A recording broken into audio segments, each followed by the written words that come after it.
Bien, hola, hola.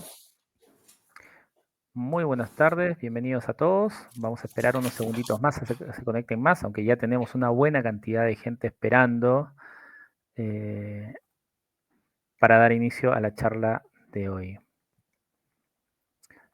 Bien, fresca la mañana, fresca la tarde, fresco el día, la verdad, un día otoñal. Así que bienvenidos a quienes se están conectando en vivo en esta fresca tarde de otoño, de abril, eh, para, bueno, continuar con el ciclo. Bien, yo creo que ya estamos. Ya tenemos a varios conectados. Ok. Bien. Muy buenas tardes. La Dirección de Extensión Cultural de la Universidad de los Andes les da la bienvenida a esta segunda charla del ciclo Los orígenes históricos del cristianismo. Esta charla titulada Jesús, personaje histórico, su entorno y sociedad, junto a la profesora María José Mora Friedl. Este ciclo forma parte de varias actividades que estamos haciendo en conjunto con el Centro para la Enseñanza de la Religión. Y antes de darle el paso a la directora del CER, Sofía de León, para partir la charla de hoy, decirles que para quienes se conectan por primera vez a nuestras charlas, hay una primera parte de exposición y después, durante la charla y durante la exposición de la profesora, bueno, ustedes pueden ir dejando en el chat todas sus preguntas, comentarios, lo que les vaya surgiendo durante la charla para que hacia el final haya un espacio donde puedan ser respondidas. Bien, entonces, Sofía, muy bienvenida a la segunda charla de este ciclo y bueno, todo tuyo el micrófono para dar inicio a la charla del día de hoy. Muchas gracias, Raúl. Muy buenas tardes a todos en nombre del Centro para la Enseñanza de la Religión, también de la Universidad de los Andes, que les agradecemos la conexión y estamos ávidos por oír a María José. María José es historiadora y periodista de la Universidad Gabriela Mistral y es doctoranda en Ciencias de las Religiones por la Universidad Complutense de Madrid. Y la verdad que, bueno, no sé si alguno se conectó a la primera clase, la primera charla del martes, pero los que se conectaron van a entender por qué les digo que estamos esperándola para deleitarnos con su clase de hoy, porque la verdad el tema es fascinante y ella lo hace muy fascinante también. Entonces, sin más, para no robar ni un minuto a todo lo que nos tiene que decir, la recibimos a María José para que nos deleite, literalmente. Gracias. Aquí estoy. Hola a todos, ¿cómo están? Muchísimas gracias por esta bienvenida y qué rico que estén todos ahí esperando para partir esta segunda clase. Gracias a la Universidad de los Andes y al Centro de Estudio para la Religión Católica, Sofía, que nos acompaña hoy día apoyando esta iniciativa para dar a conocer o para difundir un poco más sobre la historia de los orígenes del cristianismo. Bien, voy a achicar por aquí a los muchachos y darles acá. Déjenme ver si lo que he hecho está bien. Sí, ahí estamos, bien. Y para los que se van sumando y que no se conectaron en la sesión del día martes, recordarles que está disponible el enlace. Si ustedes incluso buscan en YouTube Orígenes del Cristianismo UAndes, les va a aparecer la sesión anterior. Y por lo tanto ahí podrán tener esta primera parte introductoria y ya ahora que vamos a esta segunda clase.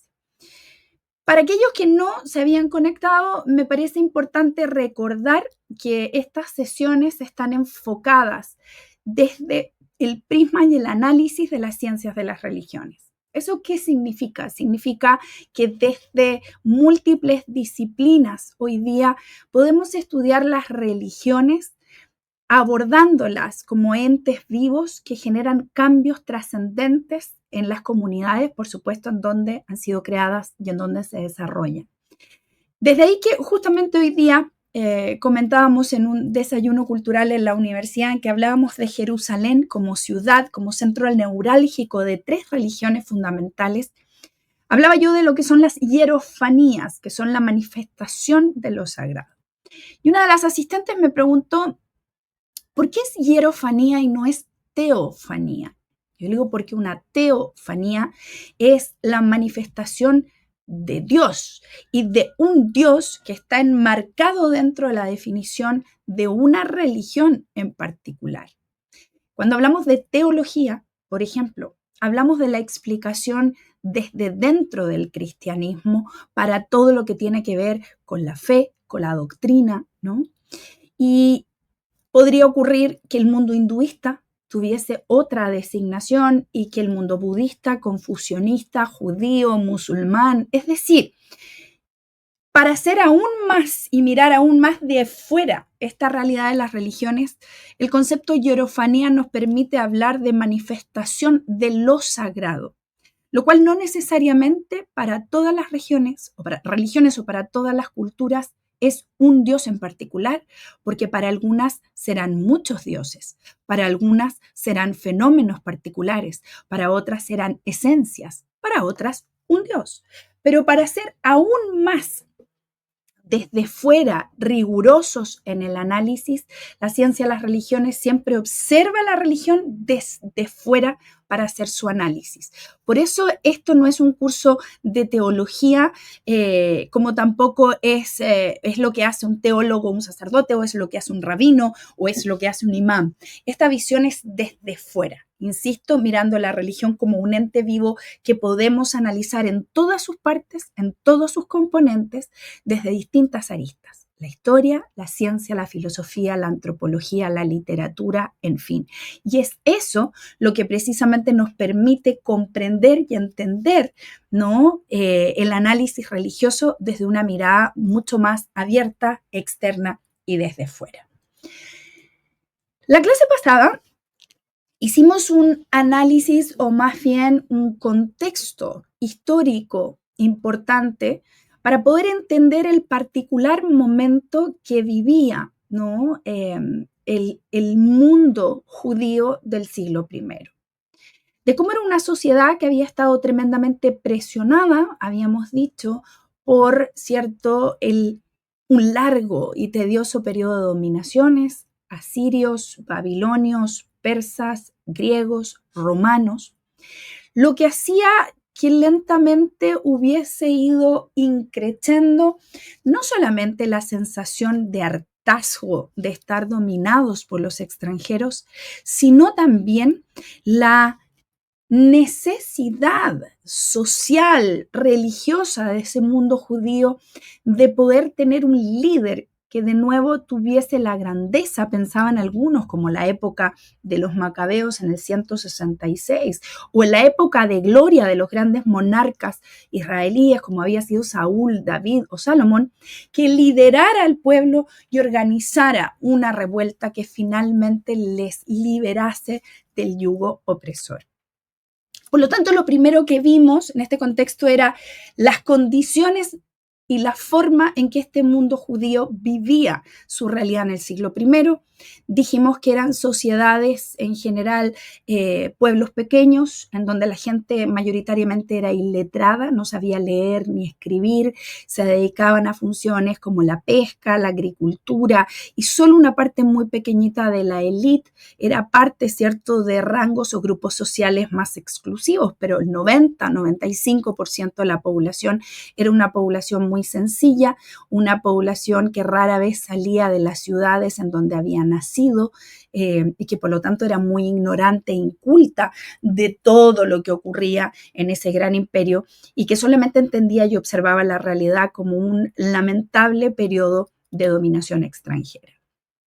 Y eso nos lleva a ir acotando el marco. Es decir, hablamos de este gran imperio romano y de las condiciones cómo llega a dominar el territorio de la antigua Palestina, la ex Canaán, y cómo convierte este territorio, la región de Judá, ¿cierto?, de Judea, luego en provincia palestina.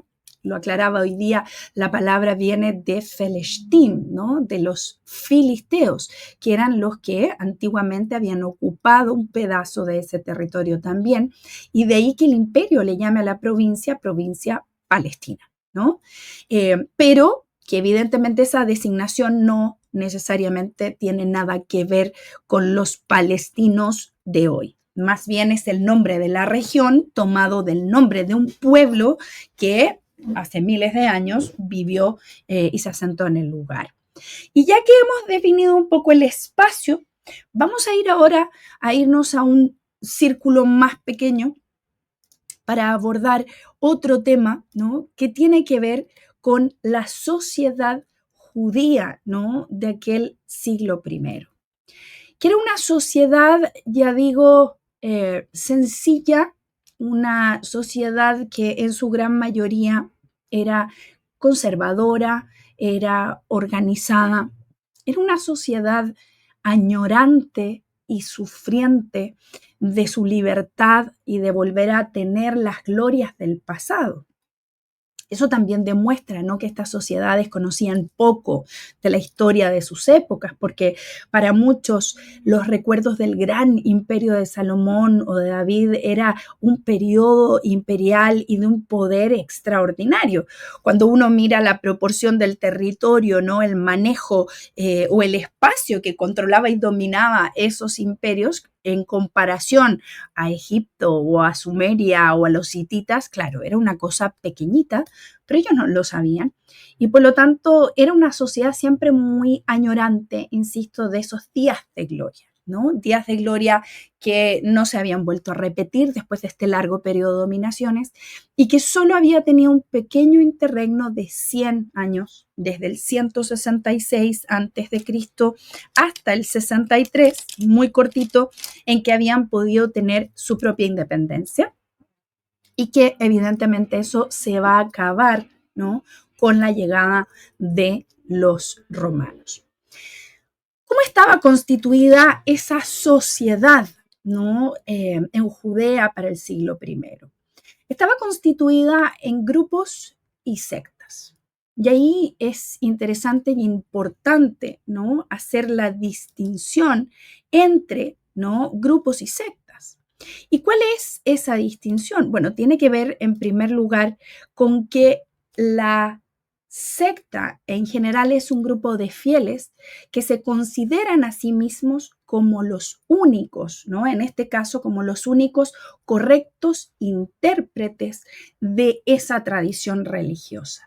Bien, en este caso vamos a ver, hay algunos grupos, hay un grupo en particular, los esenios, que eran más bien una secta. Es decir, no se relacionaban con el resto, se consideraban los únicos verdaderos fieles, los únicos herederos del verdadero Israel y se mantenían apartados del resto de los grupos y no participaban ni de los sacrificios ni de los oficios en el templo, ¿no?, sino que se mantienen fuera, no se relacionan, ¿no?, con el resto de la sociedad.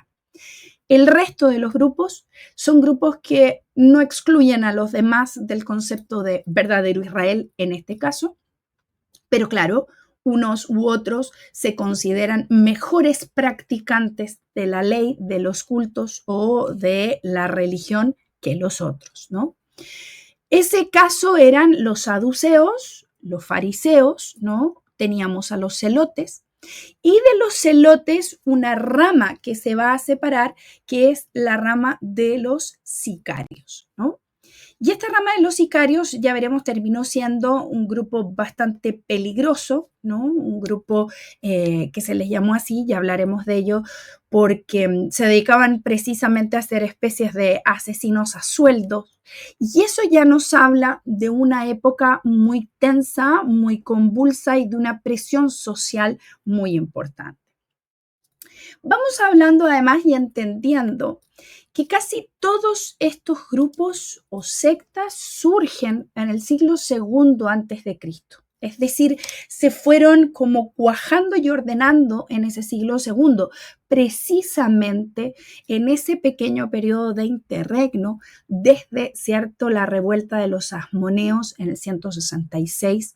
Sobre todo, cuando les contaba en la clase anterior, este Jonatán Asmoneo o Ben Asmón se autoproclama sumo sacerdote, con lo que genera una especie de ruptura interna en las nociones tradicionales de lo que era ser sumo sacerdote y de a quién correspondía serlo.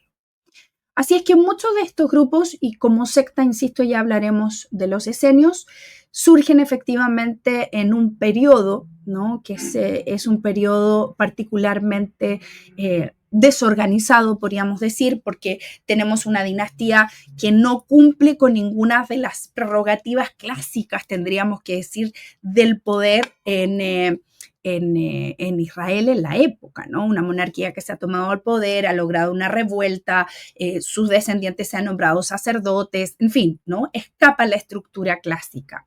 Y por eso estos grupos se van redefiniendo. Para el año 1, se calcula hoy día que había en Israel unos 6.000 fariseos, unos 4.000 esenios, muy poquitos saduceos, ya vamos a hablar de ellos, y la gran mayoría de la población pertenecía a los llamados pueblos de la tierra, es decir, la masa general de la población judía en la región era precisamente esta población que yo les decía, campesina, pescadora, ganaderas, agrícolas, en fin. Los saduceos.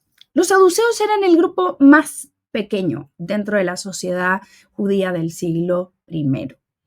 Es un grupo que siempre ha gozado de un muy buen estatus social. Aristócratas, vivían mayoritariamente en la capital, en Jerusalén. Son solo varones, por supuesto, se casan y tienen hijos y sus hijos, ¿cierto?, se convierten en futuros miembros, ¿no?, de este grupo de los saduceos. Y su nombre viene precisamente de la palabra Sadoc. Sadoc era el sumo sacerdote descendiente de la casa de Leví y de Aarón y toda esa línea, ¿no?, tradicional que se plantea ya en el Antiguo Testamento, por supuesto, y Sadoc era el sumo sacerdote en la época del Templo de Salomón. Por lo tanto, se les llamaba saduceos, o incluso hay una traducción que llama sadoquitas, ¿no?, a todos estos descendientes de aquel Sadoc, y que eran los únicos que debían tener el privilegio de poder convertirse en sacerdotes o sumos sacerdotes del templo. Por lo tanto, su vida giraba en torno al culto y a la manutención del templo, es decir, esa era su función. El templo, mantenerlo, hacerse cargo, ¿cierto?, de ordenar el tema de los sacrificios, los rituales religiosos, y solo de entre sus filas podía ser elegido el sumo sacerdote. Es decir, el sumo sacerdote siempre era saduceo. Bien, por eso se les llamaba también la clase de los principales, ¿no? Es decir, es el grupo más alto dentro de esta sociedad. Y es interesante porque fíjense ustedes que para esta sociedad el grupo más importante es el de aquellos que pueden tener acceso al templo, lo cual demuestra cuán importante y central era en la vida de esta sociedad el templo en sí mismo, ¿no? Ellos solo aceptaban la ley escrita, los 5 primeros libros, el Pentateuco, negaban la inmortalidad del alma y la resurrección de los cuerpos porque consideraban que la justicia de Dios se cumplía siempre en esta vida y por lo tanto había que hacer las cosas bien una vez, ¿no? Teníamos una sola posibilidad. Creían en el libre albedrío, no en la predestinación, ya veremos al nuevo decenio, pero como tienen el control del templo, son a su vez los grupos generalmente más criticados de la sociedad. Claro, son la élite, son los aristócratas, ¿cierto? Son además los que definen, ¿no?, cómo, cuándo se van marcando los designios y las fechas religiosas, etcétera, etcétera, ¿no? Así que eran un grupo, espero que ya lo hemos dibujado, muy elite, muy aristocrático, y además tenía el control de lo más importante para la vida de los judíos, que era el control del templo. En segundo lugar, el segundo grupo importante eran los fariseos. Y los fariseos eran, cierto, un grupo bastante más masivo que los pocos saduceos. Ya hay noticias claras de este grupo desde la época macabea de Jonatán, es decir, del 161 a.C. Pertenecían a las clases medias eran escribas, por lo tanto, hombres cultos que leían, ¿no? Escribían, que se dedicaban a copiar los textos a mano, evidentemente, pero eran los que leemos en los testamentos, en los evangelios también, se llamaban los doctores de la ley. Y estos grupos habían surgido precisamente, si uno busca hacia atrás en la historia, ya vuelvo a agrandar eso, busca hacia atrás en la historia el momento del cautiverio babilónico, cuando Nabucodonosor saca a la élite, entre ellos los sacerdotes, ¿no? De el templo, los sadoquitas o saduceos, se lleva a parte importante a estos sacerdotes que una vez que se encuentran cautivos en Babilonia, si bien podían tener una vida bastante cómoda en muchos aspectos, podían reunirse y gracias a eso pudieron reordenar los textos. Muchos de ellos, que eran sacerdotes y por lo tanto cuya única función era saber sacrificar animales, era saber hacer los rituales importantes en el templo, se quedan sin trabajo. Y como se quedan sin trabajo, bueno, lo que les queda es sentarse a liderar al grupo de judíos que ha llegado desde Jerusalén, desde cierto el reino de Judá cautivos, y comenzar a reordenar los textos, a releerlos, a recompaginarlos, a rearmarlos, y por lo tanto se van a ir convirtiendo en expertos, doctores de la ley. De ahí viene, ¿no? De aquella época en el cautiverio en Babilonia. Por ahí ya encontramos los orígenes, ¿no? de este grupo en particular. En la época de Jesús no ostentaban ningún poder político ni de control directo sobre el pueblo, aunque eran el grupo mayoritario de religiosos judíos, ¿no? Es decir, eran los que eran considerados los que podían ayudarte a interpretar los textos de una manera mucho más fidedigna, porque se habían convertido, ya digo, en intérpretes, en doctores, ¿no? de interpretar estos textos. Y se preocupaban de un correcto estudio de la ley, de interpretarla correctamente y al pie de la letra, de hallar los medios para aplicar las situaciones concretas de la vida del siglo I, lo que ha ocurrido siempre en las religiones. Tiene que haber un grupo que ayude a cómo reaccionar, a saber qué hacer, ¿no? En un caso puntual, y a buscar esa respuesta en los textos sagrados. Estaban dispuestos a morir por no quebrantar la ley de Dios o por defenderla en caso de que fuera necesario.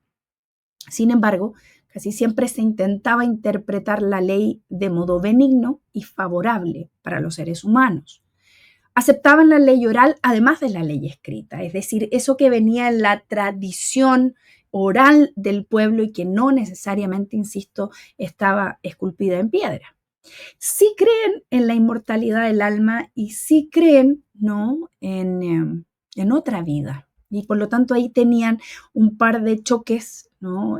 Podríamos decir doctrinales, que no voy a entrar en tanta profundidad, entre saduceos y fariseos.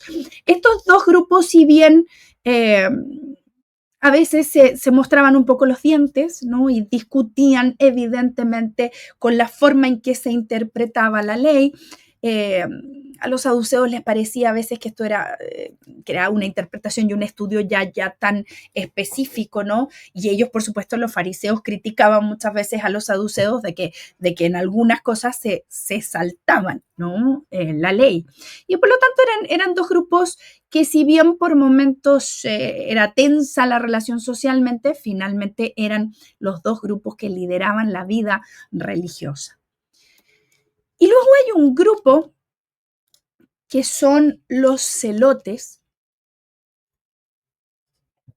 que eran precisamente lo que llamaríamos, y de ahí viene la palabra, celosos, guardianes de la ley, que parecen haber surgido de una rama de los fariseos, es decir, una rama que se sentía no tomada en cuenta, que llegaban a interpretaciones muy extremas, y que comienzan a ser aún más rigurosos en la interpretación de la ley de Dios. consideraban, y ahí era donde ya se habían pasado, ¿no?, una línea, consideraban necesaria la implementación de la fuerza para la liberación del pueblo de Dios. Y es ahí, en estos grupos, ¿no?, en donde el discurso no solo de interpretar la ley de manera rigurosa, sino también de que era necesaria la liberación del pueblo, que ya se habían cumplido suficientes siglos de dominio extranjero que había sido interpretado por los mismos sacerdotes como el castigo divino por la falta, decíamos la clase pasada, de los reyes, ¿no?, de piedad, en fin, de fidelidad, de monoteísmo, lo que fuese, ya hablan de la necesaria implementación de la fuerza para la liberación del pueblo de Dios.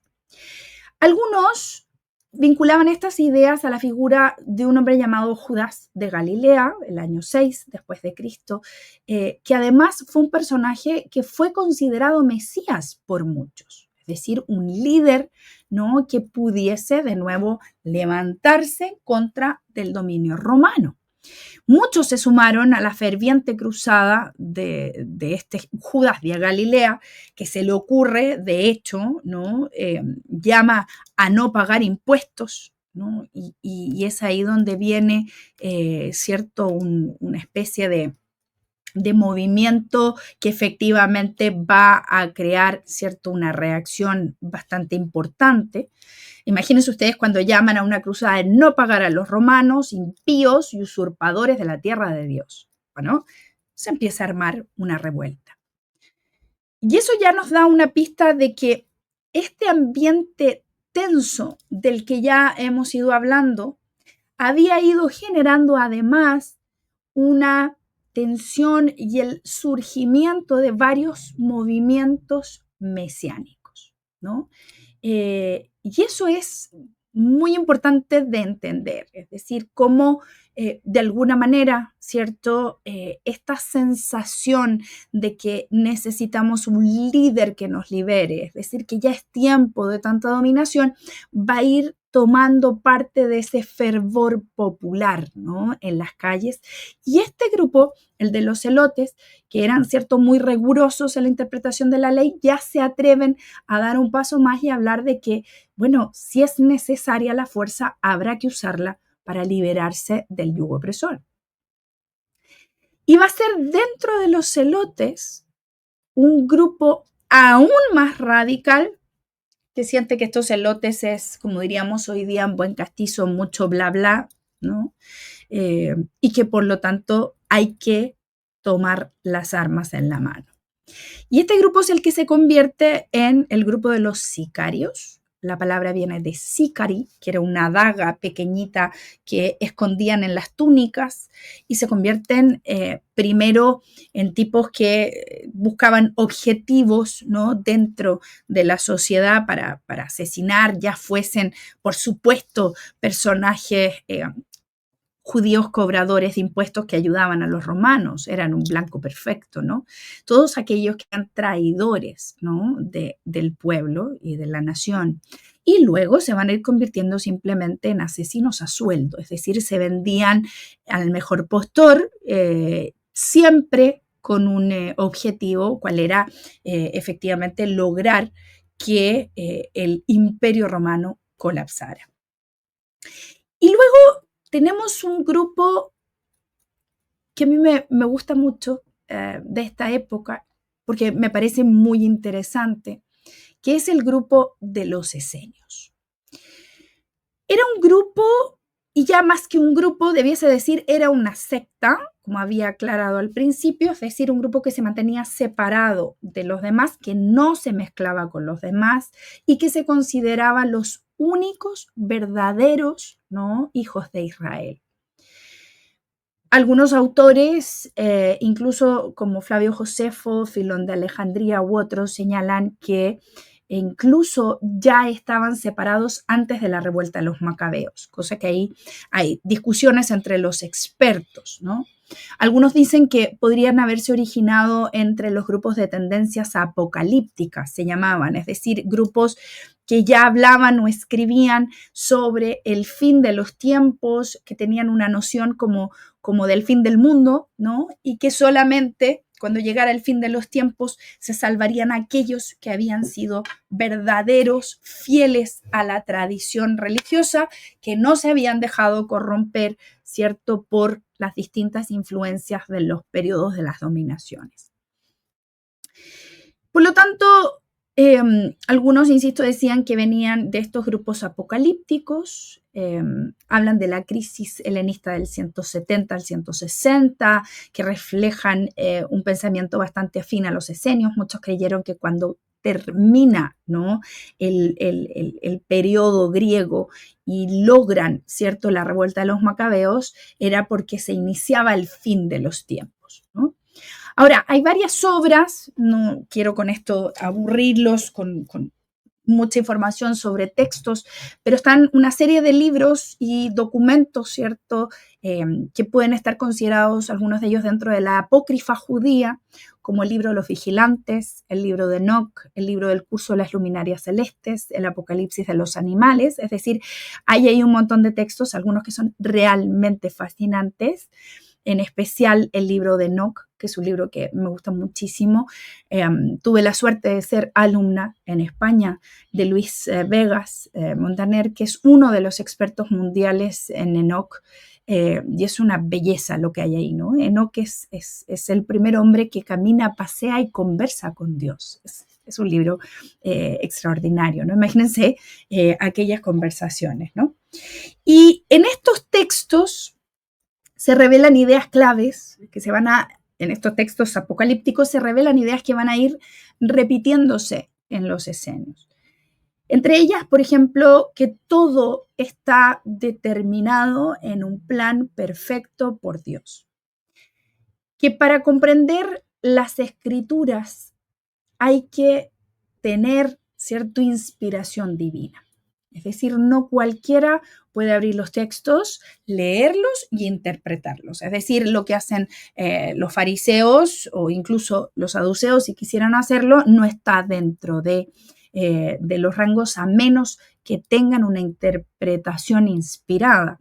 Y para poder ser inspirados por Dios, tienen que ser hombres puros que vivan en comunión, ¿no?, con lo divino. Es decir, ellos consideraban que había una continua comunión entre fieles y ángeles, a quienes se les consideraba viviendo entre ellos en las comunidades. Es un concepto muy especial. Pronto se venía el fin del mundo, con ello decían la destrucción de Jerusalén y su sustitución por otro mundo puro y perfecto, que sería solamente para los verdaderos hijos, ¿no?, de Israel. ¿Por qué me detengo un poco más en los esenios? Ya van a ver por qué. En cuanto a su doctrina, creían en el amor y la gracia divina hacia el ser humano, es decir, que el ser humano era producto de la gracia de Dios. Creen que Israel ha sido elegido, ¿no?, por Dios, creen en esa elección divina y creen en la alianza y entrega de la ley a través de Moisés y el estricto cumplimiento de ella. Creen que la alianza es el sello que ha unido a lo humano, a lo divino con lo humano, ¿cierto?, que se ha concretado en esa transmisión de la ley y que esa ley es la que garantiza la alianza y debe ser estrictamente cumplida. Sin embargo, creen, a pesar de que el hombre cierto peca, en la posibilidad de la expiación. Tienen estrictísimas normas de pureza ritual y rigidez en el cumplimiento de los preceptos, como el cumplimiento del sábado, de baños rituales, ¿no?, prácticamente todos los días. Solamente podían practicar el sexo, por ejemplo, con el fin de procrear y jamás dentro de la ciudad sagrada de Jerusalén. Es decir, tenían, ya ven, normas muy, muy específicas. Para algunos, el caso particular dentro de estos esenios, y un caso muy bullado, es el caso particular de los esenios de Qumran, que habrán escuchado de la historia francamente cinematográfica de los manuscritos del Mar Muerto, que es una de las, a mi modo de ver, es una de las historias o de los relatos respecto a descubrimientos arqueológicos más cercanos a una película de Indiana Jones que uno pudiese imaginar, ¿no? Piensen ustedes, un pequeño pastor que persigue una oveja perdida en una cueva como la que ven ahí. Imagínense cómo llegó la cabra, la oveja ahí a ese agujerito en una cueva, en un que no les puedo explicar lo que es un lugar seco, perdido, inhóspito, y entonces empieza a tirar unas piedras a ver si la cabra sale, escucha el ruido de cerámica, se entra y saca unos jarrones con unos rollos extraordinarios que son el descubrimiento arqueológico más fascinante de los últimos probablemente 50 o 100 años en la zona, ¿no? Y que van a ser nada más y nada menos que documentos originales, o mejor dicho, copias muy, muy antiguas, ¿no?, de textos de la Biblia hebrea y algunos incluso que no conocíamos. Por lo tanto, ¿para qué les digo lo que fue que dónde llegaron estos manuscritos, quién los compraba, quién los vendía, cómo terminaban en un lugar u otro, hasta que llegan finalmente gran parte de ellos, no todos, a manos de universidades israelitas, y finalmente se establece en Jerusalén, está el Museo de los Rollos del Mar Muerto, que es increíble. Si algún día van, lo tienen que ir a ver porque son muy, muy impresionantes. ¿Y qué es esto entonces? ¿Quién escribió esos textos? Bueno, una comunidad esenia de Qumran, ¿no? Y según los estudios que han hecho los expertos, estos esenios habrían surgido cuando Jonatán Asmoneo, macabeo, ¿se acuerdan? Se autoproclama rey general y además sumo sacerdote, ¿se acuerdan? Algo mencionamos. Y quien debía asumir este cargo, que era un sacerdote, pero que no tenemos datos de su nombre o de quién era, pero que los manuscritos mencionan como un maestro de justicia, se escinde del grupo religioso, del grupo, al parecer, de los esenios, y forma una comunidad aún más estricta que se asentó en las orillas, ¿cierto?, de Qumran. Y ahí se establece, ¿no?, una comunidad muy distinta. Pareciera de quien era en ese momento el sumo sacerdote, dicen que rechaza estos cambios que propone y que además son absolutamente paganos y sacrílegos lo que está haciendo Jonatán Asmoneo, y funda esta comunidad en Qumran. ¿Por qué me he detenido en los esenios? Porque hay algunos que creen que Jesús tenía rasgos que delataban su pertenencia en algún momento de su vida a una comunidad esenia. Uno de los autores que esboza, ¿no?, esta posibilidad es precisamente Joseph Ratzinger, el Papa Benedicto XVI, en su libro, ¿no?, Jesús, la biografía de Jesús de Nazaret, y que esboza esto de que muchos de estos rasgos parecían, él los va mencionando ahí, no voy a hacer un spoiler para que lo lean, muchos datos de los que aparecen en la vida de Jesús, le parece son claros anuncios o alertas de que podría haber, si no bien sido esenio, a lo mejor en algún momento de su vida haber vivido en una comunidad esenia. Por lo tanto, vean ustedes, era una sociedad, ¿cierto?, una sociedad diversa, pero fíjense que los pequeños grupos que estaban divididos, todos eran versiones distintas de querer ser un mejor intérprete de la religión.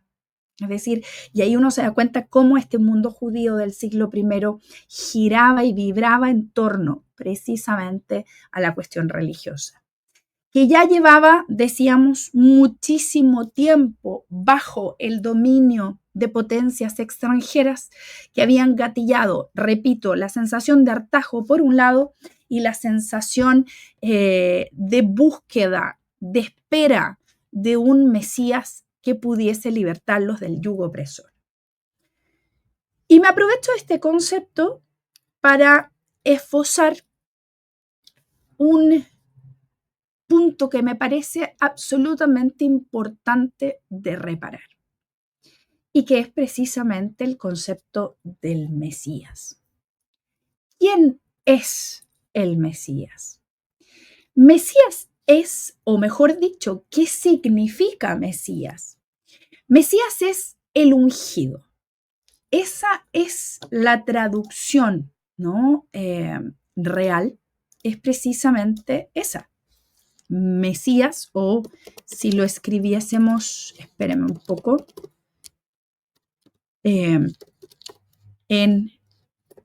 ahí está, ven, yo haciendo aquí alabares.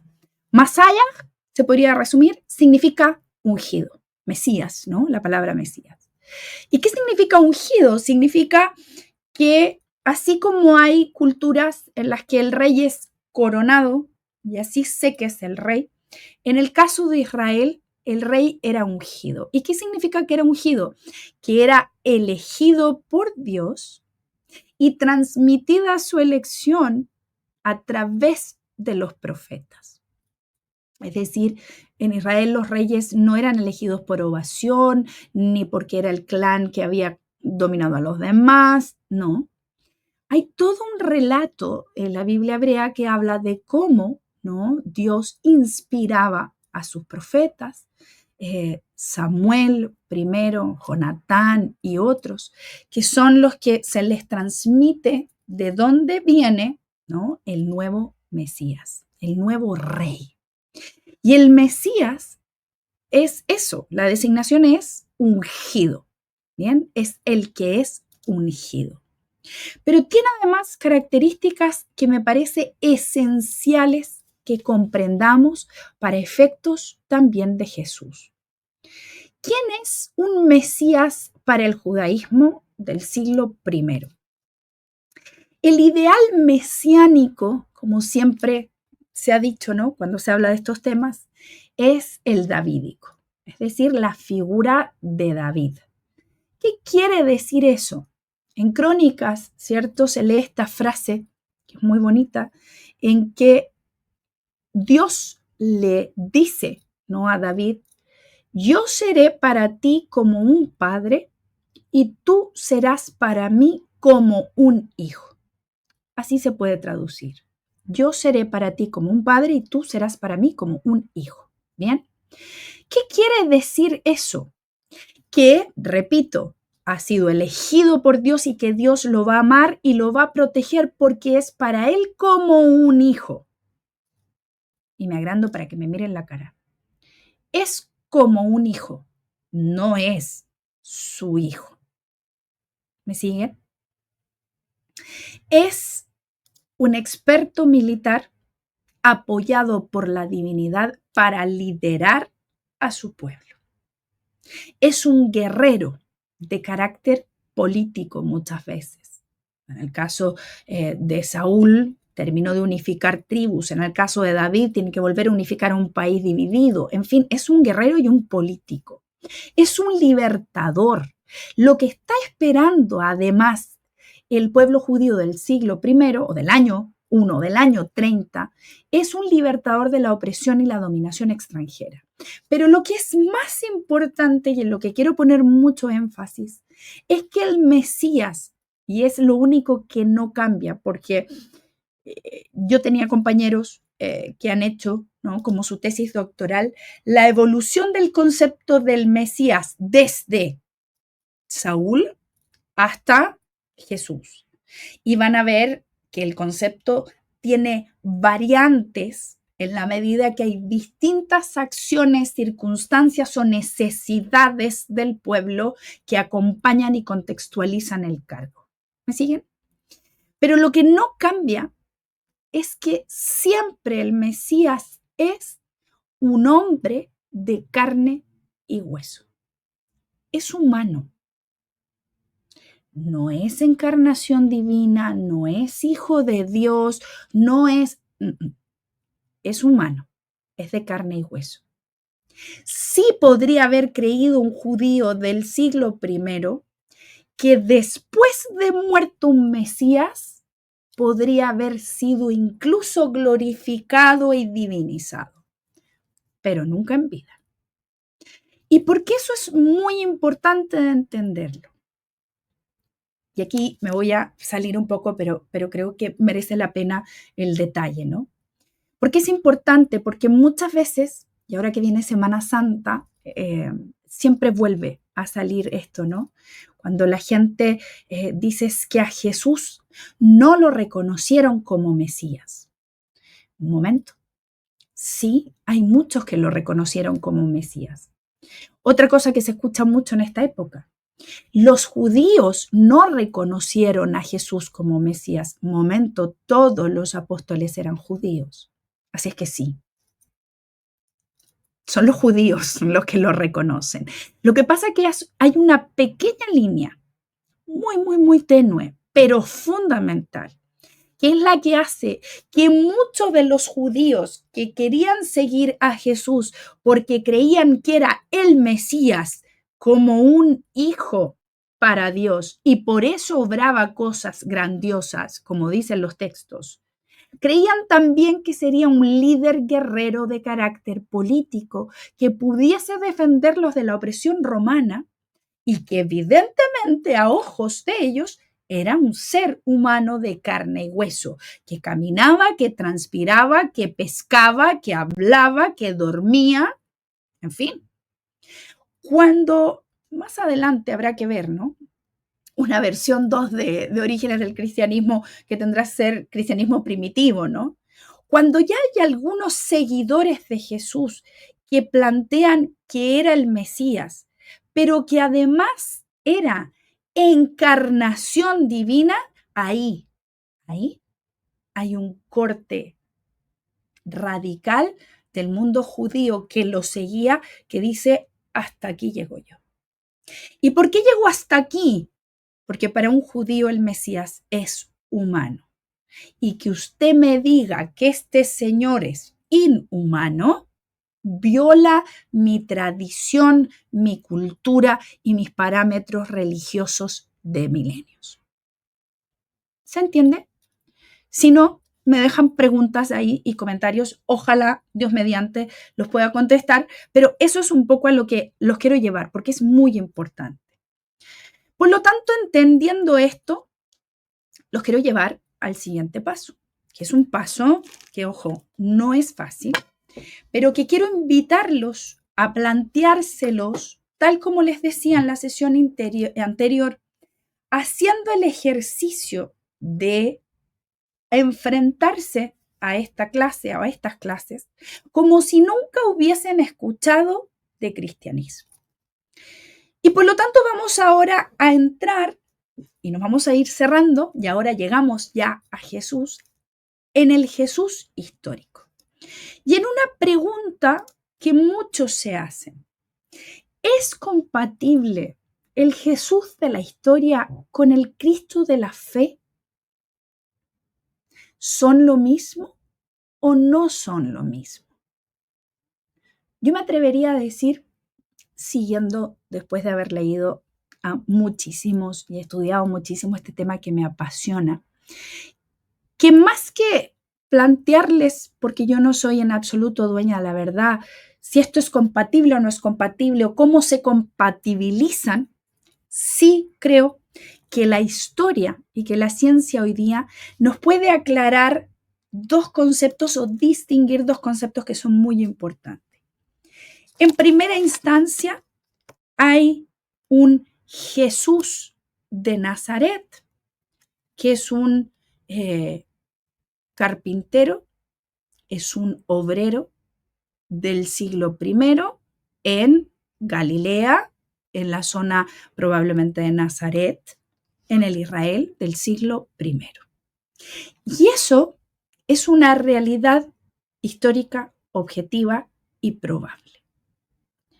Luego, Jesucristo o Jesús el Cristo, que ya vamos a hablar de qué significa eso, es, como señalan algunos autores, cito ahí Antonio Piñero y tantos otros, es una mezcla del Jesús histórico con un concepto o idea teológico, el Cristo de la fe, que es un personaje que está sentado a la derecha del Padre y que volverá a juzgar vivos y muertos. Por lo tanto, hay aquí dos piezas distintas que intentan engranarse en la figura de un personaje real de carne y hueso, que es lo que llamamos el Jesús histórico. ¿Cómo probamos la existencia o la figura a través de la historia de Jesús? Porque ya les decía en la clase anterior que hay gente que muchas veces dice, bueno, pero ustedes hablan de Jesús como si hubiese existido, como me tocó a mí una vez. Bueno, podemos probar a través de la historia que Jesús existió. Insisto, manténganse en esta postura de que nunca han escuchado hablar de esto, que han escuchado de las maravillas y cosas extraordinarias que hizo este hombre llamado Jesús, y alguien pregunta y dice, ¿cómo puedo probar que esto es cierto? Bueno, depende. ¿Usted quiere probar el Jesús de la historia o el Cristo de la fe? Porque ahí tendremos dos líneas en paralelo. En este curso vamos a avanzar por la línea del Jesús histórico y lo que la historia nos puede decir de Jesús. Luego, ¿qué fuentes puede usar un historiador, un antropólogo, un sociólogo o un experto de lo que quiera para buscar pruebas de la existencia de Jesús? Varias. La arqueología es la más importante, que nos permite a través de los restos encontrar datos y detalles valiosos para conocer primero el siglo I. La epigrafía, la ciencia de las inscripciones, ¿no? Sobre todo, ¿cierto? Las inscripciones en osarios, grabados funerarios, en anuncios, en carteles, en fin, ¿no? La numismática, las monedas. Cuando uno encuentra monedas en algún lugar, nos permite valiosísima información sobre gobernantes, la extensión de sus dominios, etc. Y, por supuesto, las fuentes escritas, que en el caso de este personaje ya tenemos escritura hace mucho tiempo y, por lo tanto, lo lógico en nuestro rol de investigadores sería buscar fuentes escritas. Por supuesto que alguien podría decir, pero por favor, si tienen los evangelios. Momento, yo no me fío, me podrá decir alguien de los evangelios. Yo quiero saber si hay algo más que diga que Jesús existió. Y ahí sí, tenemos que ir a buscar esas fuentes escritas. Seamos muy justos y vayamos a buscar primero en autores judíos. En autores judíos tenemos primero, ¿cierto?, un personaje llamado Flavio Josefo, que es un historiador judío que vive entre el año 37 y el 101 aproximadamente, y que escribe una obra que se llama Antigüedades Judías, en donde pretende, ¿no?, dejar constancia precisamente de la historia de Israel. Y tiene un párrafo que es uno de los más controvertidos, ¿no?, en precisamente Antigüedades Judías, el libro 18, el parágrafo 63 al 64, en que dice, por esta época vivió Jesús, un hombre sabio, si es lícito llamarlo hombre. Fue un autor de cosas sorprendentes y maestro de los hombres que acogen la verdad con placer. Atrajo no solo a muchos judíos, sino también a muchos griegos. Él era el Mesías. Y aunque Pilato, instigado por las autoridades de nuestro pueblo, lo condenó a morir en cruz, sus adeptos no han dejado de amarlo. Se apareció al tercer día de muerto ante los que lo amaban, como lo habían anunciado los profetas de Dios. Todavía hoy existe gente que lo recuerda y se llaman cristianos, tomando de él su nombre. Este texto va a ser un texto, ya digo, muy controversial. ¿Por qué? Porque son los autores judíos quienes al poco tiempo, cuando leen estos textos en el siglo II o III, advierten que es muy extraño que un autor judío como Flavio Josefo hubiese podido escribir estas cosas cuando en los párrafos siguientes él plantea además que habían existido en aquella época entre 10 y 12 mesías falsos, entre ellos este Jesús, y que era responsable de cuestiones terribles que habían hecho mucho daño al judaísmo. Es muy probable que cuando los autores cristianos vieron el texto original, decidieron copiar el libro y agregarle algunas cosas. Insisto, son los autores judíos los que, analizando los textos, se van a dar cuenta de que el texto ha sido intervenido e interpolado. Ok, ¿eso significa que no me sirve la fuente? No, sí me sirve. ¿Y qué hicieron los autores judíos para corregir el artículo? Miren bien. Lo que queda de originario de Josefo habría sido: por esta época vivió Jesús. Fue autor de cosas sorprendentes y maestro de los hombres que acogen la verdad con placer. Atrajo no solo a muchos judíos, sino también a muchos griegos.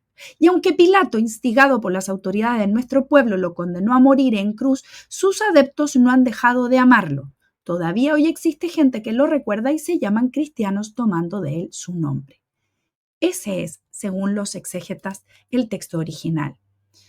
¿Nos tira por la borda la existencia de Jesús? En absoluto. Hay un dicho por ahí que dice: lo importante no es que hablen bien o que hablen mal. Para efectos de la prueba histórica, lo que no importa es que hablen. Y Josefo habla de Jesús. Hay muchos que han dicho que la figura de Jesús fue una invención histórica.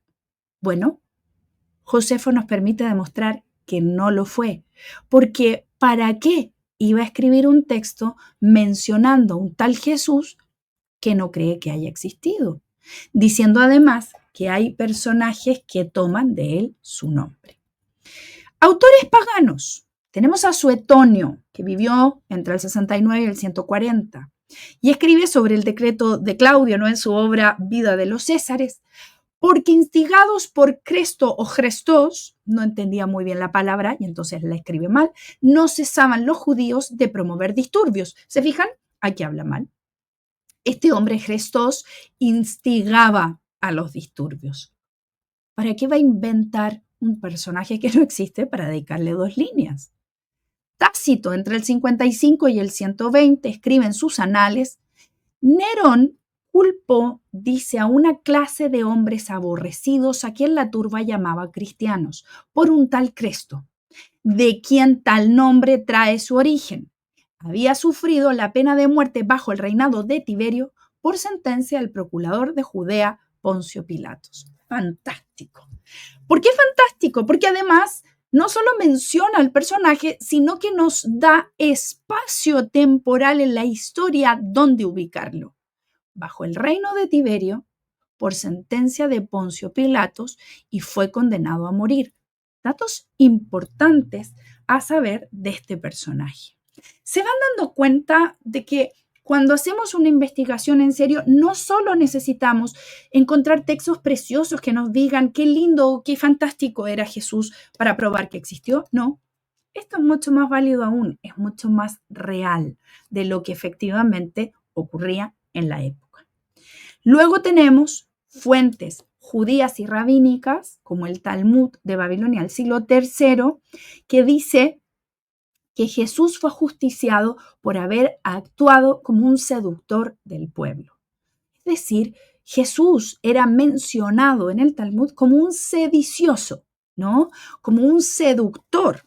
Incluso Josefo tiene una frase que dice: ¡ay, los tontos de mi pueblo que se dejaron engañar por esta gente, los falsos mesías, porque no caían en la cuenta de que Dios estaba con Roma! Miren qué interesante. Eso es lo que explica en parte y varios otros textos que no quiero ya machacarlos, ¿no?, a esta hora, pero que van probando con fuentes no reales que efectivamente Jesús existió, ¿no? Y por supuesto tenemos las fuentes cristianas, ¿no?, las Sagradas Escrituras, que vamos a contabilizar entre ellas, ¿no?, el Antiguo Testamento, me salgo para que se vea bien, que es la Biblia hebrea más los deuterocanónicos. Ojo que la gente tiende a pensar que el Antiguo Testamento y la Biblia hebrea son lo mismo. No, no son lo mismo. La Biblia hebrea tiene menos textos de los que tiene el Antiguo Testamento cristiano, ¿bien? Que son los deuterocanónicos, efectivamente. Luego tenemos el Nuevo Testamento, que tiene los 4 evangelios y otros textos, y luego tenemos Hechos de los Apóstoles, cartas de San Pablo, que es la fuente más antigua, alrededor del 50 al 62, apócrifos y gnósticos. Todos estos textos son textos que nos ayudan, ¿no?, a enriquecer nuestro conocimiento sobre el periodo del siglo I. Por lo tanto, frente a esa gran pregunta que hizo esa vez esta compañera en una clase, ¿no?, tan interesante en España, y quizás a más de alguno les ha tocado esta pregunta. ¿Cuántos de ustedes, colegas que hacen clases, ¿no?, muchos de los que además hacen clases de religión, sus alumnos o a veces les preguntan, ¿existió realmente Jesús? Bueno, hoy día yo les puedo decir que el 99% de los historiadores, científicos serios, estudiosos del tema, exégetas, literatos, en fin, que estudian el tema con rigurosidad, están absolutamente de acuerdo en que no hay duda alguna de que Jesús sí existió. ¿Dónde está el 1%? Bueno, el 1% están aquellos como Richard Carrier, que escribió La no existencia de Jesús. Hay otro que habla Jesús desde el espacio exterior, ¿no? Y empezamos a hablar ya de marcianos, ufos y todas esas cosas, que está bien, está muy válido, pero que bueno, ya no entran dentro de esta estructura metodológica que hoy día ya se ha establecido para estudiar esto, ¿no? Como dice Charles Dickschnever, hay una serie de razones que no nos permiten ser escépticos utilizando los métodos correctos.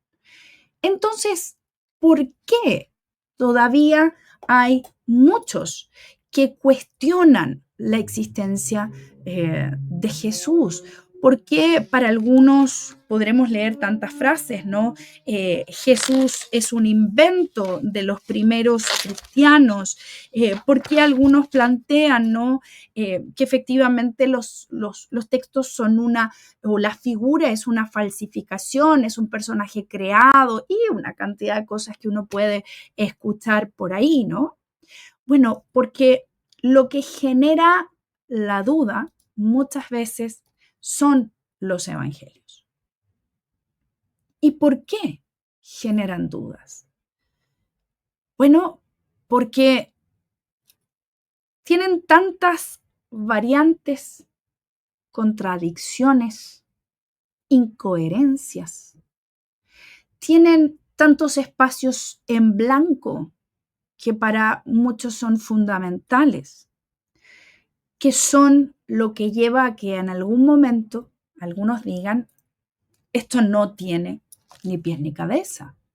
No se puede entender este relato para leer a un Jesús histórico en base a lo que aparece en estos textos. Y ahí yo les diría, en primer lugar, y ya les voy a demostrar por qué, que los expertos hoy día concuerdan en primer lugar, y voy a ir mostrándole los argumentos un poco a la inversa, que los evangelios son infalsificables. ¿Qué quiere decir eso? ¿No puede ser que lo hayan inventado, falsificado? No. ¿Y saben por qué no? Porque tienen errores, contradicciones, 500.000 variantes, ediciones, y es imposible que la mano de uno o muchos falsificadores pudiesen haberse puesto de acuerdo para tratar de crear una figura tan incoherente. Segundo, la exégesis hoy día, que entre paréntesis, la gente que no sepa de qué se trata, son aquellos estudiosos que dedican su vida a investigar un pedazo de las escrituras. No existe un experto mundial de todo, es imposible. Yo tenía una de mis profesoras, tenía unos tremendos profesores, ¿no?, en España, Guadalupe Seijas, directora hoy día del programa de Ciencia de las Religiones, y ella es filóloga, es decir, ha dedicado su vida al estudio de las lenguas, sobre todo del hebreo y del hebreo antiguo bíblico. Y su tesis doctoral, escúchenme bien, era sobre la sintaxis verbal del segundo Isaías. ¿Qué es esto de segundo? Se ha estudiado tanto Isaías que hoy día se sabe que no es un autor, son 3. Del capítulo 1, me puedo equivocar, al 22, del 22 al 30 y tantos, del 40 al 60 y algo, en fin. Pero que hay 3 autores. Y que solo con estudiar la sintaxis verbal, la forma en que el autor conjuga los verbos y el estilo en el que escribe, se puede comprobar que son 3 autores distintos. Solo el segundo Isaías, es decir, no alcanzó a ser el tercero y el primero. ¿Se dan cuenta lo que les estoy diciendo? ¿A qué niveles de profundidad ha llegado el estudio de los textos? Estamos a años luz. Recordemos además, lo vamos a hablar la próxima clase, que cuando leemos los textos, lo que estamos leyendo es la traducción de la traducción de la traducción de la traducción. Traduttore traditore, el traductor traiciona. Por lo tanto, si uno quisiera acercarse al texto en el original, tendría que leer en griego. Y ya les mostraré que cuando uno lo lee en griego, muchas veces se revela otro texto, ¿no? Por lo tanto, dicen los expertos como segundo argumento, es imposible en un texto que cuenta al menos con 14 autores distintos, 27 libros diferentes, que todos, ¿no?, que plantean cosas diferentes y que a veces se contradicen, que se hubiesen puesto de acuerdo para semejante falsificación. Que si los evangelios quisieron difundir, dibujar a Jesús como el fundador del cristianismo, fracasaron completamente en su obra, ya que relatan a un Jesús que con grandísimas dificultades encaja luego con el Jesús del siglo II, que ya es considerado un Dios. Miren qué interesante esa evolución del cristianismo primitivo. Insisto, ahí va a una segunda patita de este curso. Para investigar a Jesús existe y se ha desarrollado una metodología que ya lleva más de 200 años de estudio con criterios establecidos y rigurosos para que una investigación sea, ¿no?, seria, sea académica, sea aguda, ¿no? Fíjense ustedes que se escriben, decía el otro día, tomaba la cita de don Antonio Piñero, se escriben sobre Jesús al año unos 1000 libros. 1000 libros al año sobre Jesús, de los cuales alrededor de unos 200 solamente siguen estos métodos de investigación que ya llevan 200 años estandarizados para todos aquellos que queremos hacer estos estudios. De 1000 libros al año, solo 200 se rigen por una metodología seria. Y entre ellos, entre esos 200, solo unos 100 vale la pena revisar. Por eso, Dichenberg dice, hay muchas razones en un estudio serio, con una metodología correcta, que no nos permiten ser escépticos. Por lo tanto, es imposible que los evangelios sean falsos, que hayan sido inventados, que hayan sido, ¿cierto?, creados para crear la imagen de un personaje también inventado. Hoy día les he entregado pruebas de por qué podemos decir sin ningún temor que Jesús sí es una figura histórica, absolutamente comprobado, y en donde no hay discusiones entre los estudiosos rigurosos de que eso es así. Luego tendremos que discutir en la próxima sesión a todo esto que me he referido aquí. ¿Por qué nos parece o la investigación revela que los evangelios se contradicen? A veces se enredan. A veces pareciera que el mismo autor que escribió el capítulo 1 y 2 desconoce lo que se escribió el capítulo 3 al 20 y se contradicen totalmente. ¿Por qué la investigación que hace uno o que hace otro ni se acercan uno con otro. Sin embargo, ¿por qué son también 3 de ellos tan similares, ¿no? Los expertos dicen que lo que Jesús realmente dijo no fue mucho, que los dichos de Jesús podrían recitarse en unas 2 horas y que es coherente con una tradición propia de su época en donde la tradición oral era retenible de memoria.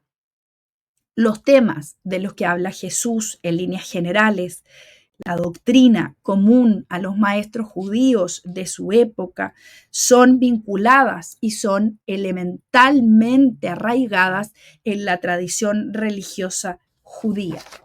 Su mensaje, el reino de Dios, en fin, son propios de un mensaje de un maestro de su época. Por lo tanto, iremos hablando en la próxima sesión. Yo a veces siento que me quedan muchas, ¿no? Pero bueno, no son tantas. Nos queda una, la vamos a estrujar la próxima clase, el martes, en que vamos a hablar de cuáles son estos criterios básicos, que son bastante complejos. Voy a tratar, ¿no?, de simplificárselos y les voy a explicar cómo se crearon los evangelios, qué es lo que tenemos como fuentes y tratar de responder esa segunda pregunta que muchas veces nos hacen, ¿no? Primero, si existió Jesús y luego alguien podría decir, sí, porque los evangelios lo dicen. ¿Qué tan confiables son los evangelios? ¿No? ¿Cuánto de eso tenemos como un material sólido para esa estructuración y ese esquema que queremos hacernos de la figura de Jesús? Bueno, por ahí vamos a ir hablando la próxima clase. Quiero dejarlos hasta aquí hoy día. Me he pasado un poquito más. Espero que no me reten por ahí. Pero voy a agregar aquí a los jefes antes de que me llegue. Pero sí dejarlos con esta visión que espero haya sido lo más ordenada posible. No es un tema fácil de ordenar si uno quiere hacerlo de manera seria, ¿no? Pero que de alguna manera nos permita, eso espero, tener herramientas, ¿no? Para que uno pueda en ese análisis ir entendiendo cómo se conforman los orígenes de este cristianismo. Gracias. Muchas gracias, María José. La verdad que es increíble, es fascinante este mundo. Y algo que me hacía reflexionar es que efectivamente nosotros tenemos un recorrido, o más bien ya un camino recorrido, y que parte de esto es la historia del cristianismo. O sea, una primera etapa que quizá la vas a tratar en una próxima sesión, de cómo también se fueron dando las disputas de, bueno, ¿qué entendemos por este señor llamado Jesús, que en un momento desapareció y nos dejó un mensaje también, ¿no? Es Dios, no es Dios, es humano, no es humano, que fueron parte de la historia del cristianismo. Bien, hay algunas preguntas acá, me pareció muy entretenida y muy interesante esta, de Lucas Burkhardt, que dice, ¿cómo se sabe que el Jesús que menciona Flavio Josefa es el Jesús del cual nosotros estamos hablando, el Jesús Hijo de Dios, siendo que sabemos que Jesús era un nombre bastante común en ese momento? Muy común. Bueno, ahí Lucas, la pregunta es un poco capciosa, ¿no? Porque en el fondo es, ¿cómo sabemos que el Jesús que menciona Flavio Josefo es Jesús Hijo de Dios? Es que eso no lo sabe nadie, digamos. O sea, si nos planteamos de la perspectiva de la historia, y ahí viene la gran discusión, era lo que les decía al comienzo, estas dos vías, ¿no? El Jesús histórico y el Cristo de la fe. Lo que está haciendo Flavio Josefo es hablar de un Jesús que coincidentemente es del siglo I y que además lo vincula con una mención de sus seguidores, ¿no? Que le llaman el Cristo. Y ahí quizás sería bueno hacerles también esta traducción que les mostraba hace un minuto. ¿Se acuerdan que Mesías significa ungido? Bien, la traducción que lo mencionábamos hoy día de Mesías al griego, ungido en griego, se dice Christos. Bien, lo voy a poner así. Christos en griego significa ungido, Mesías. Bien, de ahí viene un poco esa traducción.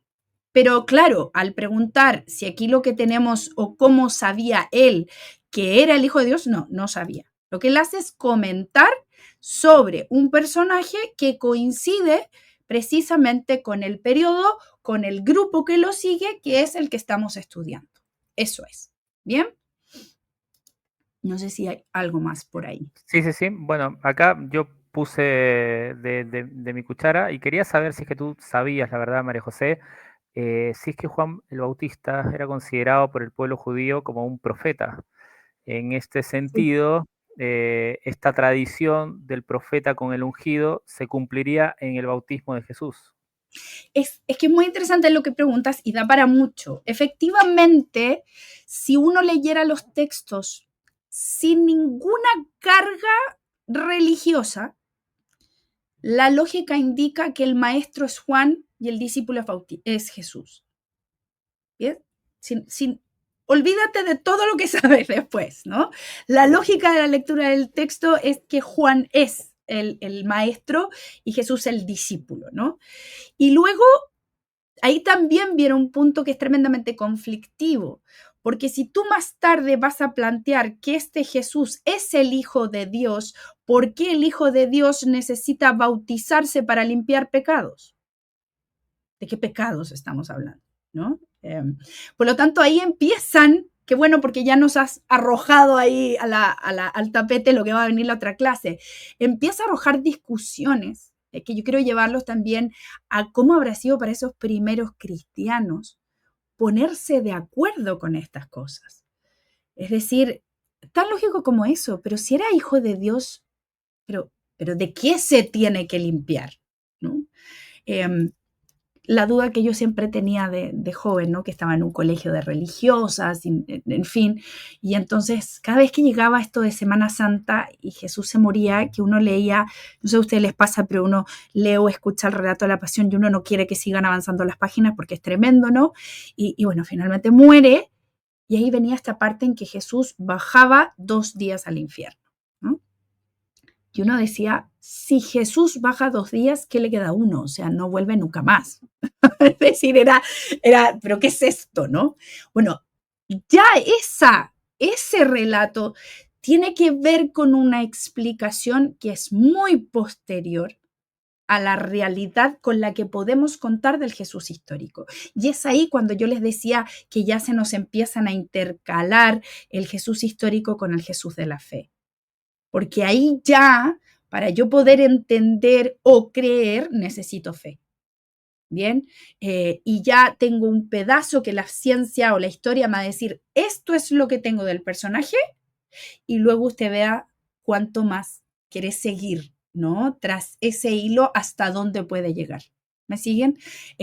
Pero parte de eso son partes de esas dudas, ¿no? Que tienen y que tuvieron esos primeros cristianos y que sin duda son apasionantes, porque así como las tuvieron ellos, las seguimos teniendo nosotros y las sigue teniendo cualquiera que estudie el cristianismo de fuera o de dentro. Y por lo tanto son muy válidas porque son parte de esa inquietud, ¿no? Pero que, insisto, nos van haciendo un dibujo, y eso es lo que queremos con este curso, para ir teniendo herramientas para decir, a ver, de aquí me puedo agarrar, aquí tengo que tomarme de otra herramienta que se llama fe, en esta me tomo de la ciencia y voy armando mi propio esquema. ¿Bien? Bien, María José, bueno, aprovecho y también tomo de tu tiempo para hacer la última pregunta, que es una pregunta que la voy a mediar, que es la de Susana Suñé, y es que por estos tiempos cercanos a Semana Santa comienzan a salir una buena cantidad de noticias arqueológicas, diría yo, acerca de Ah, los lugares santos. pensé Sí, que estaba hablando y- de la de los evangelios que pone la misma Susana acá, pero parece que sí, pone sí, algo sí. por ahí de una tumba, ¿no? Ah, no, Ana. Tomé la tumba, sí. Bueno, esto suele salir en tiempos de Semana Santa, se descubre la tumba de Jesús, se descubre una nueva tumba de Jesús, La se otra descubre, tumba. claro, Ah, entonces, ¿cómo nosotros abordar a eso? Si existe, no existe. Bueno, el día de hoy mira. tenemos bastante fresco el desayuno cultural donde nos hablaste de Jerusalén y Pero ahí era un poco lo que les decía, o sea, en Jerusalén, en Israel en general, hay cientos de proyectos arqueológicos trabajando permanentemente. Y es evidente que cualquiera querría encontrar sellos, ¿no? O piezas que pudiesen seguir aportándonos a comprobar la vida de este personaje tan extraordinario. Pero claro, incluso para los que no sepan, en el mismo Jerusalén hoy día hay 2 tumbas de Jesús. O sea, hay una que es la que se considera por los cristianos o católicos apostólicos romanos que está en el Santo Sepulcro, y hay otra que está en las afueras de la ciudad, que es muy bonita también, y por lo tanto ahí pelean, ¿no?, los arqueólogos por los datos, por las inscripciones, por lo que está, por lo que no está. Ahora pareciera, dice aquí Ana, aparece otra. Bueno, habrá que ver, pero siempre uno tiene que además tener el cuidado, yo siempre se lo digo a mis alumnos, que cuando uno recibe todos estos descubrimientos y estas cosas, tómenlas, léanlas, mírenlas, pero siempre teniendo presente, en el caso de los que tengan mucha fe, que ninguna de estas cosas va a cambiar o va a trastocar esa fe. Punto 1. Y en el caso de aquellos que no la tienen, muy bien, serán más instrumentos para seguir conociendo la vida del personaje. La semana pasada, antepasada, quizás se habrán dado cuenta, las redes sociales estaban bombardeadas de las supuestas increíbles estructuras que se encontraron debajo de las pirámides en Egipto y que son unas columnas con unos túneles circulares y que tienen no sé cuántos kilómetros y que por ahí había agua y que por supuesto los marcianos salen siempre. Pero claro, y me escribían mis alumnos, mis hermanos, y todo el mundo me dice, oye, ¿lo viste? Y entonces, ¿qué hace uno? ¿Dónde está? En Instagram. No, es que en Instagram me da igual. Y entonces uno, ¿dónde va a buscar? Y entonces uno puede partir por lo simple. National Geographic, Science, pueden buscar a Zahi Hawass, que es el director de antigüedades judías y director de todos los proyectos arqueológicos en Egipto. Listo, lo encontré en 5 minutos y Zahi Hawass dice, es absolutamente falso todo lo que se dice. Lo que sí hay es que la imagen de radar ha mostrado supuestas estructuras inferiores de las cuales todavía no sabemos nada más. ¡Listo! Ya, pero ya nos estaban armando casi el pasadizo de Egipto a China, una cosa, pero así increíble. Entonces, ojo, uno las toma, busquen siempre los canales más serios de información, no le crean ni un 5% a Instagram, salvo las páginas que sean un poquito más serias, pero uno tiene que ir tomándolo, insisto, como para aprender o no aprender. ¿Se acuerdan? Hace años fue súper bullado el descubrimiento del Evangelio de Judas, ¿se acuerdan? Que fue fascinante. Bueno, si uno leía todo lo que había, todo lo que se había traducido, efectivamente era un texto increíble que parecía demostrar que Jesús casi era el que había pedido a Judas que lo ayudara para que esto se realizara y se cumpliera, ¿no? Lo que se tenía que cumplir. Me botó la religión, me desarmó todo, amanecí con depresión, porque entonces me cambió todo. No, no cambió nada. En el fondo, insisto, son nuevos matices que nos van aportando a la figura central, pero insisto que no tienen por qué hacernos caer, ¿no?, la estructura de fondo, que creo yo que es lo esencial y es lo más importante al final de cuentas. Bien. Bien, No muchísimas los gracias, mareo. Sí. Dejo la palabra a Sofía para la despedida y la invitación también al Congreso. Muchas gracias, María José. La verdad que muy ilustrada tu clase. Nos vamos con muchas ideas. Yo creo que hay 1000 preguntas más. Pero bueno, lo bueno es que no nos quedamos con esto último, sino que el martes que viene seguimos profundizando en esto para que, bueno, para seguir ubicándonos tiempo y espacio, la parte de este Jesús histórico tan importante y que no se contrapone con el Jesús de la fe de cada uno. Cada uno tendrá su camino propio de descubrir. Así que nada, agradecerte muchísimo, agradecerle a todos los que están conectados. Nos quedaríamos 10 horas más, pero bueno, hay que ir a vivir con el resto de la familia y hacer otras cosas. Así que nada, invitarlos a que nos sigan en redes sociales, que se metan en la página nuestra del CER. Tenemos muchas actividades próximas. De partida, un congreso internacional sobre el tema central de... ¿Cómo se llama la página o el congreso? Para ponerlo abajo para que la puedan buscar. Ah, perfecto. La página es www.ser.wandes. ¿Ya? Ser.wandes.cl, ¿no? Sí, es dentro, claro. Y el congreso es, ay, qué atroz. El congreso nuestro es el 4º congreso de enseñanza de la religión, y el tema central es la providencia divina y el misterio del mal. Vienen varios expositores internacionales que van a justamente hablar de esto, del Dios bueno. Si hablamos de un Dios bueno, ¿por qué nos pasan cosas malas? ¿No? Que ese es un tema muy, muy recurrente. Así que bueno, los dejamos invitadísimos y bueno, y por supuesto para el martes que viene para seguir metiéndonos cada vez más en este tema. Muchas gracias, muy buenas noches y María José, te pasaste. Ustedes, muchas gracias. Nos vemos la próxima semana, si Dios quiere. Cuídense mucho. Adiós, Raúl. Gracias por todo.